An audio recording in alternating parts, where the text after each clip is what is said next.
పిత పుత్ర పవిత్ర ఆత్మ నామమున ఆమేన్.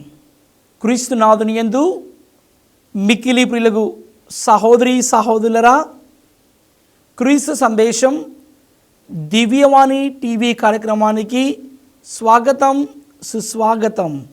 మత్తయి సువార్త 16వ అధ్యాయము 24వ వచనం నుండి 28వ వచనం వరకు. నన్ను అనుసరింప కోరువాడు తన్ను తాను పరిత్యజించుకొని తన సిలువను ఎత్తుకొని నన్ను అనుసరింపవలెను. తన ప్రాణమును కాపాడుకొని చూచువాడు దాన్ని పోగొట్టుకొనును. నా నిమిత్తమై తన ప్రాణమును ధారపోయేవాడు దానిని దక్కించుకొనును. మానవుడు లోకమంతటిని సంపాదించి తన ఆత్మను కోల్పోయినచో వానికి ప్రయోజనమేమి? తన ఆత్మకు బదులుగా మానవుడు ఏమి ఇవ్వగలడు? మనుష్య కుమారుడు దూతల సమేతముగా తన తండ్రి మహిమతో వచ్చి ప్రతి ఒక్కనికి వాని క్రియలను బట్టి ప్రతిఫలమును ఇచ్చును. ఈశ్వరునున్న వారిలో కొందరు మనుష్య కుమారుడు తన రాజ్యముతో వచ్చు దృశ్యమును చూసినంత వరకు మరణింపబోరని నిశ్చయముగా చెప్పుచున్నాను అని యేసు శిష్యులతో పలికెను. ప్రియమైన సహోదరి సహోదరురా, పరిశుద్ధమైన సమయంలో మనమందరము కళ్ళు మూసుకొని శిరముల వంచి ప్రార్థించుదాం. ప్రేమగల ప్రభువా, సర్వమును సృష్టించి పరిపాలిస్తున్న మా ప్రియ పరలోకపు తండ్రి, గడిచిన కాలమంతా మమ్మల్ని అందరినీ మీ రెక్కల నీడలో మీ యొక్క సన్నిధిలో ప్రభువా కాచి కాపాడినందుకు మీకు వేలాది కృతజ్ఞత స్తుతి స్తోత్రము తండ్రి. మీ పరిశుద్ధాత్మ అభిషేకం ద్వారా ప్రభువా మీ యొక్క నిండైన కృపా వరములతో మమ్మల్ని దీవించండి. ఈరోజు ప్రభువా ఈ క్రీస్తు సందేశం కార్యక్రమం ద్వారా ప్రభువా దివ్యవాణి టీవీని వీక్షిస్తున్న ప్రతి బిడ్డను ప్రభువా దీవించండి. మేమందరము కూడా మీ యొక్క వాక్యాన్ని ధ్యానం చేస్తూ ఉండగా మీ యొక్క దీవెనలు మీ పరిశుద్ధాత్మ కృపా వరములను మా మీద కృమరిస్తూ మేమందరము మీ పవిత్రమైన వాక్యానుసారముగా మీ పవిత్రమైన దివ్య చిత్తానుసారముగా జీవించే శక్తిని అనుగ్రహ ఫలములను మాకు నిండుగా మెండుగా దయచేయమని ఈ మనవులను మా నాథుడైన యేసుక్రీస్తు దివ్య నామములో అడిగి ప్రార్థిస్తున్నాము తండ్రి, ఆమేన్.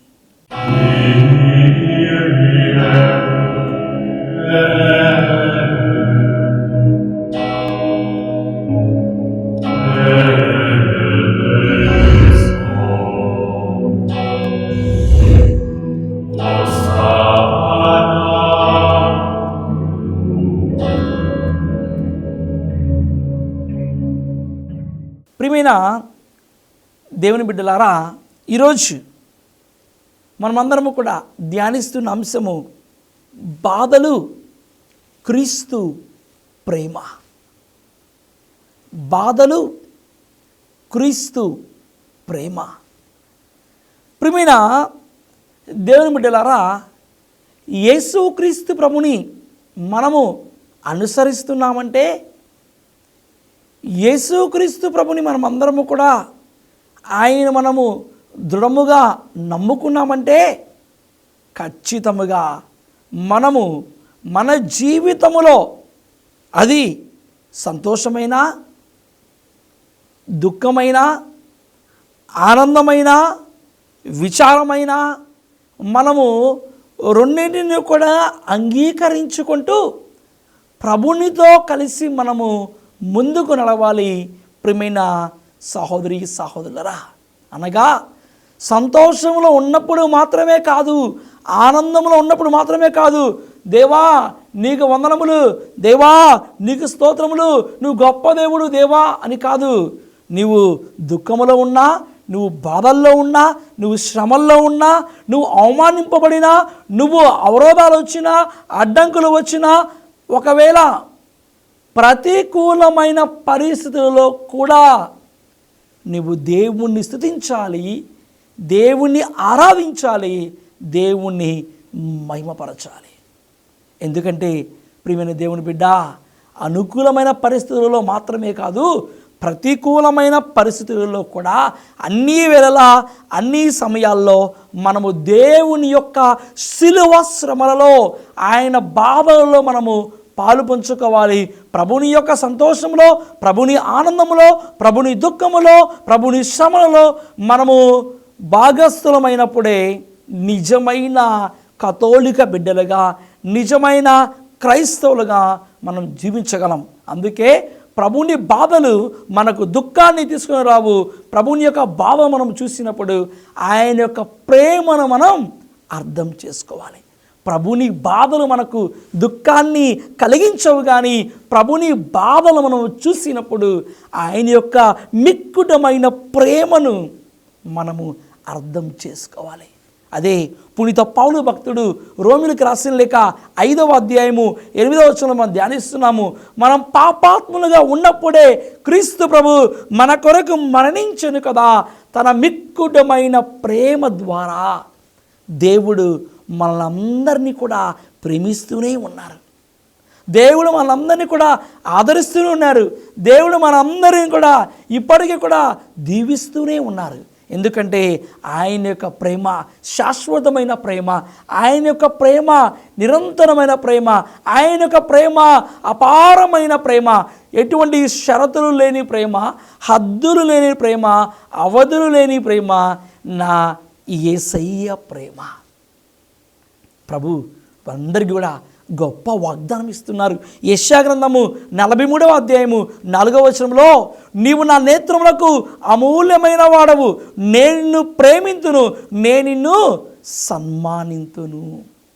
చూడు ప్రియమైన దేవుని బిడ్డ, దేవుని యొక్క శాశ్వతమైన ప్రేమతో మనల్ని ప్రేమిస్తూ, ఇదిగో నీవు నా నేత్రములకు అమూల్యమైన బిడ్డవు, నేను నిన్ను ప్రేమిస్తున్నాను, నేను నిన్ను సన్మానిస్తున్నానని దేవుడు మనందరికి కూడా గొప్ప అభయాన్ని ఇస్తూ ఉన్నారు.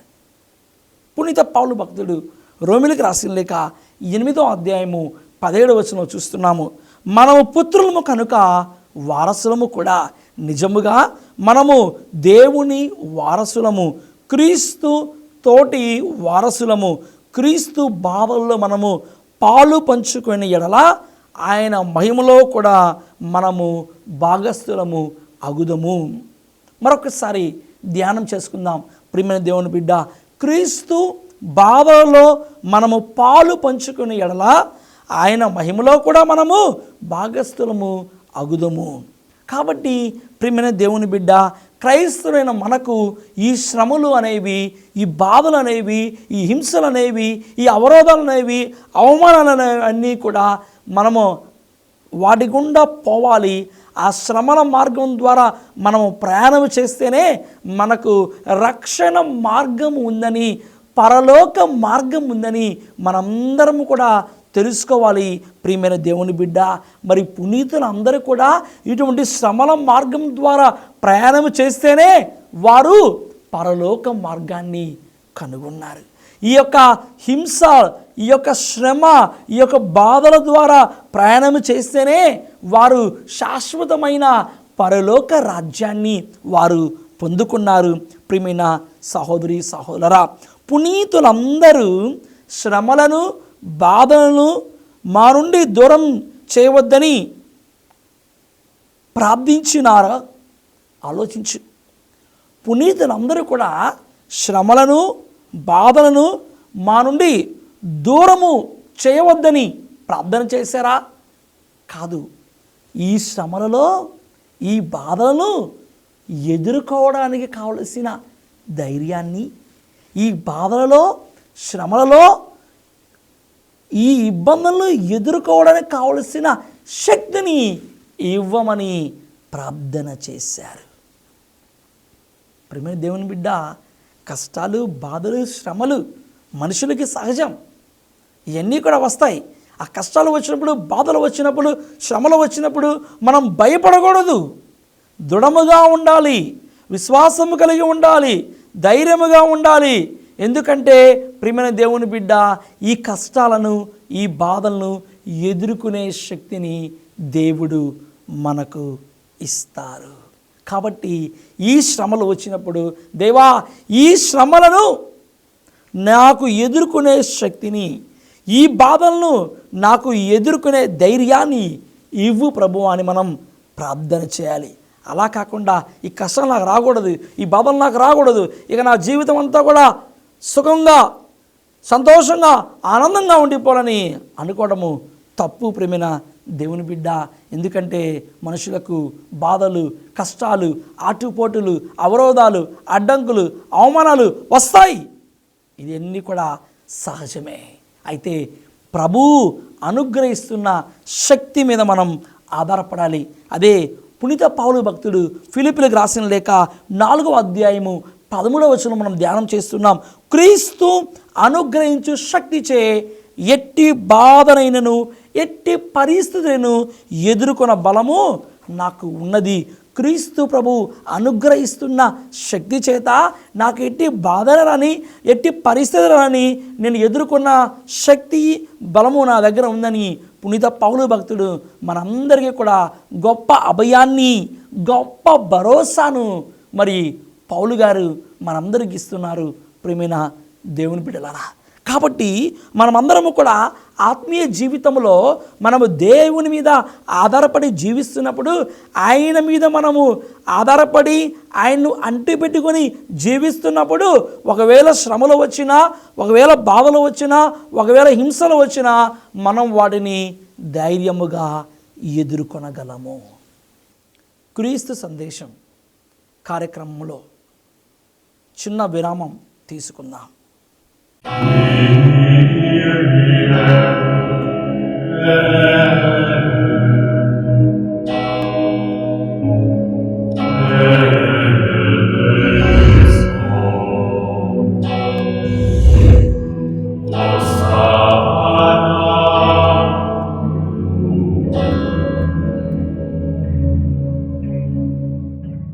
క్రీస్తు సందేశం కార్యక్రమానికి తిరిగి స్వాగతం.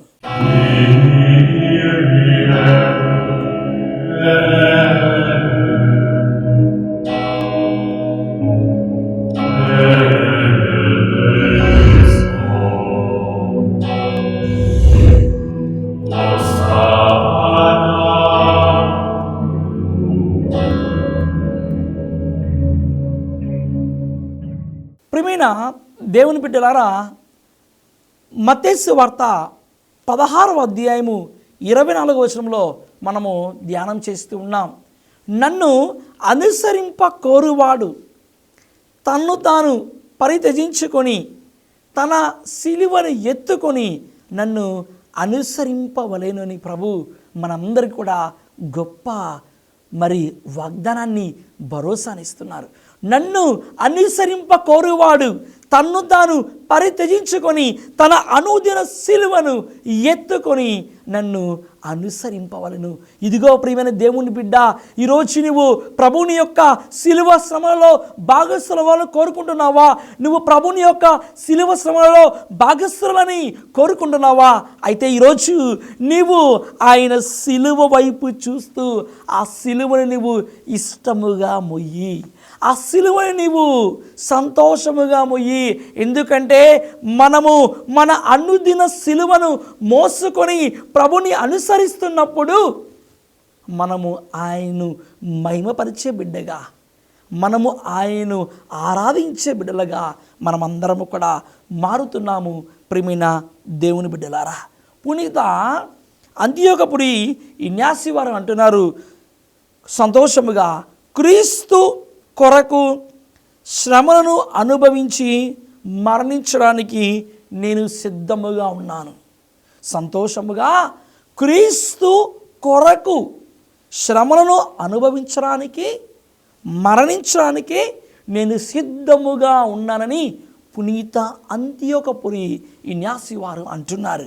పునీత ఫ్రాన్సిస్ షోరి వారు తెలియజేస్తున్నారు, శ్రమలను తన నుండి దూరం చేయవద్దు అని ప్రార్థించేవారు. అంటే ఏమిటి ఇక్కడ అర్థం? శ్రమలను తన నుండి దూరము చేయవద్దు అంటే ఈ శ్రమలు వస్తేనే తన యొక్క విశ్వాసం ఇంకా పడుతుందని, ఇంకా తన విశ్వాసము దృఢముగా తయారవుతుందని పునీత ఫ్రాన్సిస్ షౌరి వారి యొక్క భావం. ప్రియమైన దేవుని బిడ్డ, ఎందుకంటే ఈ గొప్ప పునీతుడు ఫ్రాన్సిస్ షౌరి వారు భారతదేశంలో సువార్త వ్యాప్తికై, వేద వ్యాపకానికై తాను ఎన్నో అహర్నిశలు, ఎన్నో కష్ట నష్టాలు, ఎన్నో వేదనలు, ఎన్నో సమస్యలు, ఎన్నో బాధలు ప్రభుని కోసము పడ్డారు. ఈ తల్లి అయిన శ్రీ సభలో క్రీస్తు ప్రభుని ప్రేమ పవనాలను, ఈ యొక్క సువార్త బీజాలను మన భారతావనిలో వెదజల్లారు. కనుకనే ఇప్పటికి కూడా ఈ యొక్క క్రైస్తవ్యం ఆ రోజు నుంచి ఈ రోజు వరకు కూడా ఉంది అంటే ఈ భారతావనిలో ఈ యొక్క సువార్త వ్యాప్తిలో ప్రముఖమైన పాత్రను పోషించారు పునీత ఫ్రాన్సిస్ షౌరి వారు. ఈ గొప్ప పునీతులు చెబుతున్న మాట ఇదే. ఈ శ్రమలు, కష్టాలు, బాధలు వచ్చినప్పుడు మనం వాటిని ధైర్యముగా ప్రభువుని యొక్క కృపతో ఎదుర్కోవాలి. కీర్తన గ్రంథము 23వ అధ్యాయం 4వ వచనం చూస్తున్నాం. మన శ్రమలలో మనము భయపడనక్కరలేదు, ప్రభువు మనకు ఎల్లప్పుడూ తోడుగా ఉండును, ప్రభువు మనలను చెయ్యి విడవక మనలను కాపాడుతారు. అందుకే ప్రియమైన దేవుని బిడ్డ, మన అనుదిన సిలువను మనం మోస్తున్నప్పుడు నన్ను అనుసరింపకోరువాడు తన్ను తాను పరిత్యజించుకొని తన సిలువను ఎత్తుకొని నన్ను అనుసరింపవలనంటే ప్రభుని యొక్క శ్రమల్లో మనం భాగస్వామవుతూ అనుదిన సిలువను మనం మోస్తూ ఉన్నప్పుడు ప్రభువు మనకు ధైర్యముగా ఉండి, ప్రభువు మనకు భరోసాగా ఉండి నడిపిస్తారు. ఎందుకంటే మన శ్రమల్లో మనము భయపడనక్కరలేదు. ప్రభువు మనకు ఎల్లప్పుడూ కూడా తోడుగా ఉంటారు. ప్రభువు మనకు ఎల్లప్పుడూ కూడా ఆదరణంగా ఉంటారు. ప్రభువు మనను చెయ్యి విడవక మన నిత్యము కూడా తన యొక్క రక్షణ కోటలో, తన యొక్క రక్షణ దుర్గములో ప్రభువు మనను కాపాడుతూ ఉంటారు. ప్రియమైన దేవుని బిడ్డ, కాబట్టి ఈ బాధలు అన్నీ కూడా వచ్చినప్పుడు ప్రభువుని యొక్క ప్రేమను చూస్తూ ఉండాలి. ప్రభువుని యొక్క సిలువ శ్రమలను మనం ధ్యానం చేస్తూ ఉండాలి. ఆయన యొక్క సిలువ శ్రమలో మనం భాగస్థలం అవుతున్నప్పుడు మనమందరము కూడా ఆయనను మహిమపరుస్తూ ఉన్నాం. కీర్తన గ్రంథము 56వ అధ్యాయం 8వ వచనం చూస్తున్నాం. ప్రభు మన శ్రమలను, వేదనలను తప్పక గుర్తించును. మనం పడిన ప్రతి శ్రమను కూడా దేవుడు తన యొక్క గ్రంథస్థం చేయుచున్నారు. ప్రభువు తప్పక మనకు బహుమానమును వసగును. ప్రియమైన దేవుని బిడ్డ, నువ్వు పడుతున్న ప్రతి కష్టము, నువ్వు పడుతున్న ప్రతి శ్రమ, నువ్వు పడుతున్న ప్రతి వేదన, నువ్వు పడుతున్న ప్రతి హింసకు ప్రభు ఎన్ని మనం చూస్తూ ఉన్నాం. వేదనలు ప్రభు ఖచ్చితంగా చూస్తూ ఉంటారు. అయితే ప్రతి శ్రమకు కూడా దేవుడు ఒక బహుమానాన్ని నీకు ఇస్తూ ఉన్నారు. ఏమిటి ఆ బహుమానం అంటే? పరలోక రాజ్యం, శాశ్వతమైన నిత్య నివాసాన్ని దేవుడు ఇస్తూ ఉన్నారు. కీర్తన గ్రంథము 56వ అధ్యాయం 8వ వచనంలో మనం ధ్యానిస్తూ ఉన్నాం. అదేవిధముగా బాధల ద్వారా మంచి ఏమైనా జరుగుతుందా అంటే ఖచ్చితంగా బాధల ద్వారా మంచి జరుగుతుంది. ప్రియమైన దేవుని బిడ్డ, బైబిల్ గ్రంథంలో ఒక గొప్ప చక్కని ఉదాహరణ మనందరికీ తెలుసు. బాధల ద్వారా మంచి జరుగుతుందా అంటే జరుగుతుంది. జరిగింది కూడా ఎవరి జీవితంలో అంటే యోబు జీవితంలో. యోబు గ్రంథము 5వ అధ్యాయము 17-18 వచనంలో చూస్తున్నాము. దేవుడు శిక్షించి చక్కదిద్దిన నరుడు ధన్యుడు, కనుక నీవు ప్రభువు శిక్షకు కోపింపవలదు.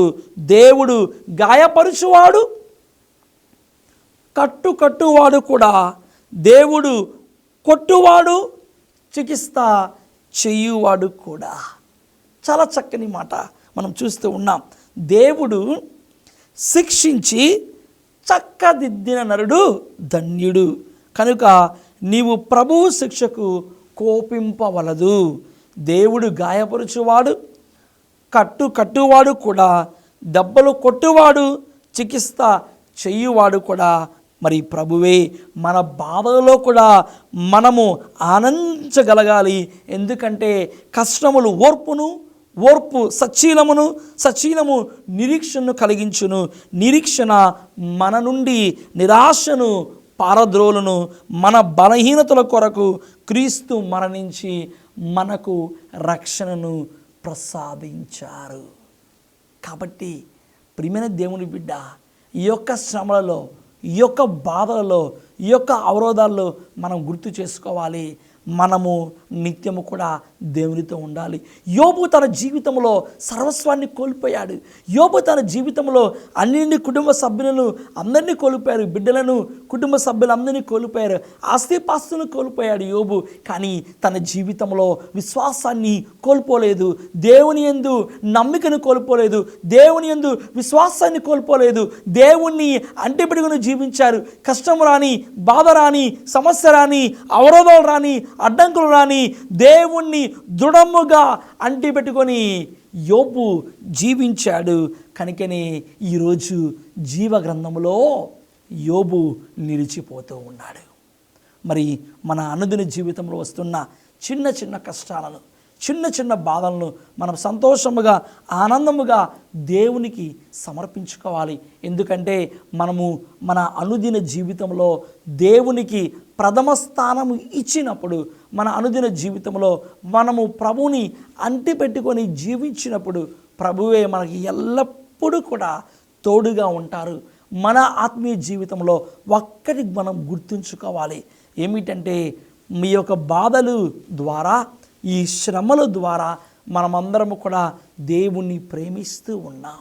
ఎందుకంటే మనము కూడా ఆ సిలువ శ్రమలలో భాగస్వామ్యం అవ్వాలి. మనము కూడా ఆయన యొక్క శ్రమలలో భాగస్వామ్యం అవుతూ మనము దేవుణ్ణి ఆరాధించుదాం. తద్వారా దేవుడు మనకు కావలసిన శక్తిని, పరిశుద్ధాత్మ కృపా వరములను, పరిశుద్ధాత్మ వరములతో దేవుడు మనందరినీ కూడా నిత్యము సదా కాచి కాపాడుతూ మనందరినీ కూడా తన రక్షణ కోటలో ప్రభు దీవించి నిత్యము కూడా కాచి కాపాడునుగాక. ఆమేన్.